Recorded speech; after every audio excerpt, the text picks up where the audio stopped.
a show this afternoon. I'm sitting here with a guy who needs no introduction, a world-renowned R&B artist, could I say that? Started off his journey with the family, TKZ Family, that classic album they released back in 1999, Gaz 2001, and he's also the younger brother of Mr.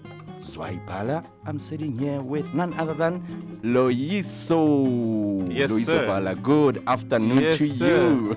Good to be here, man. 1999, what was that, like 20 years ago? That was 20 years ago. Is it 20? It is 20 years ago. 2019. I look at pictures back then and I look at myself now, I'm like, I've definitely gained a lot of weight. Would you say? Let's take it back now to where it began, your journey as Loyiso Bala before bursting onto the music scene. Was music the ultimate dream for you? I don't know if music was the dream, because music was a reality. I think like a dream is something that you kind of wish and hope for. Mm-hmm. And whereas like I was born into music, my mom and dad, they sang. We have generations of singers and composers. My grandfather is a well-known composer of choral songs, Xhosa songs, Bible-based, in the Eastern Cape, and his songs are still sung today. So from the age of 3 years old, so by the time I was 7 years old, and I actually posted this on my social media pages, I entered Child Road to Fame back in 1987, and out of that, Sizwe Zako, who then became, Rebecca Malopez, big producer, he wrote a song for me that I sang called Mama Come Back, and I had my first television appearance in 1988. What is your secret? How do you keep so fresh, or would you attribute that to it's good genes from the family? Okay, maybe apart from the genes, which I can't say, because for someone to look fresh, it just depends on what you think fresh is. But I really think that it's purpose. Every single day I wake up, I've always got something I want to achieve, something that I'm going towards, and really just like making sure that I'm living within my purpose. That like really excites me, I believe just put a clear vision in my head of what it is that I need to do, and as the Bible says that when people have a vision, people live, because without a vision, people perish. And so that's what it is. So whenever I'm at a point when I'm like, okay, cool, I think I've done that, I'm always, the next thing is always like, what else? What's next? What's more? So which means that I may probably never get to really celebrate like most people celebrate, but I really believe that vision kind of keeps me going, and maybe that's the thing that keeps me young. I love it how you emphasize the fact that life should be lived purpose driven, and how you always involve God in it, because that is just the way it goes. And I guess maybe just to add on to that, it's the fact that God always blesses you with somebody else in mind. Do you know what I mean? So a lot of times like guys go around, they're like, oh, hashtag look at God, and like you're showing like your car. It's all good and well, but I know that like if that thing was truly from God, it was because He wants you to be effective in your call, which is to serve others. So up until you use that car to serve other people, you haven't really quite lived out your purpose, and that was not the actual point. When God says do this, He's actually already paved the way for you. He's already paved the way for you. 100. Do you know what I mean? He's actually already done it for you. He wants you to now walk in the finished works. You get it? Yes. Do you know what I mean? That's faith in action. So I mean, nine assignments later, I'm doing my dissertation right now.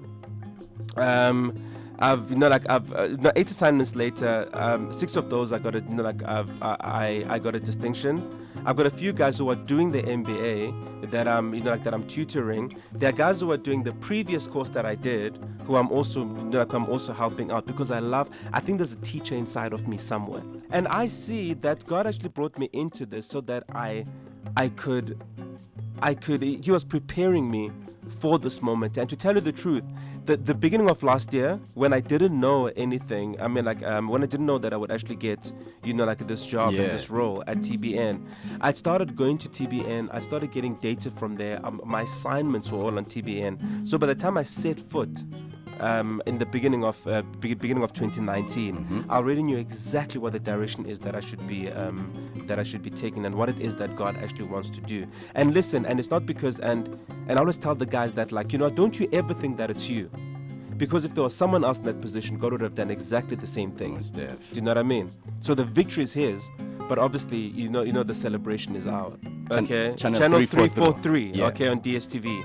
Anything that you see, I'm accountable to that. I'm not saying I'm in charge of it, because in a way, yes, I am. Accountable, But I'm accountable to that. So what we've done from the beginning of the year is that we've updated the channel ID.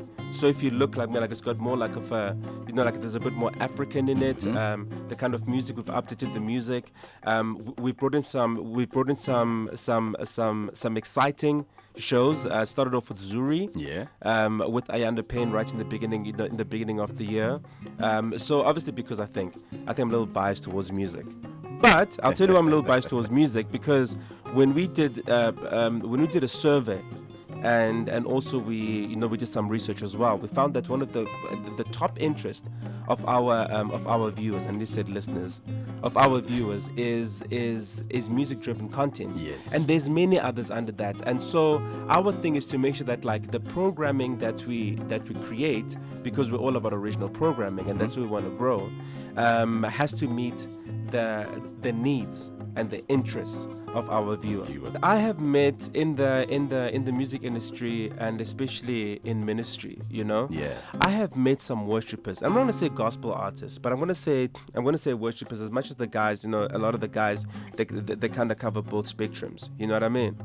Whose testimony is so much strong. I mean, like it's so much stronger and so much impactful than their singing. And these people are very talented. Do you know what I mean? So TBN Unplugged kind of gives people and our viewers like a glimpse into the heart of these musicians. Nobody comes from nowhere. Excuse me. And I think a lot of the guys, and I think a lot of artists think, oh, you know what? If I can sing like Mahalia, I can be like Mahalia. But you haven't seen Mahalia's struggles. You haven't seen the path that Mahalia has followed in order for her to get to where she is right now. Do you know what I mean? And also, you don't know why God has put her through that to get the specific purpose. So what it is really is like an up close and personal. It's a devotional sort of show, and then it's got and then each of these artists, like for a better word, each of these worshippers then sing two of their favorite songs, and one of them can be one of their own songs in an unplugged setting. So in other words, one instrument and just them. And that's when you're like, actually these guys can really sing. Plugged with the Jesus Collective. Yeah. And it's premiering Sunday. Sunday the 4th of July. You better make sure 4th that of August. 4th of August, excuse me. We're into August already. Yeah. Sunday, every Sunday at 6 p.m. Every Sunday at 6 p.m. on TBN in Africa, channel 343. And we're starting off this week with Nqubeko Mbatha.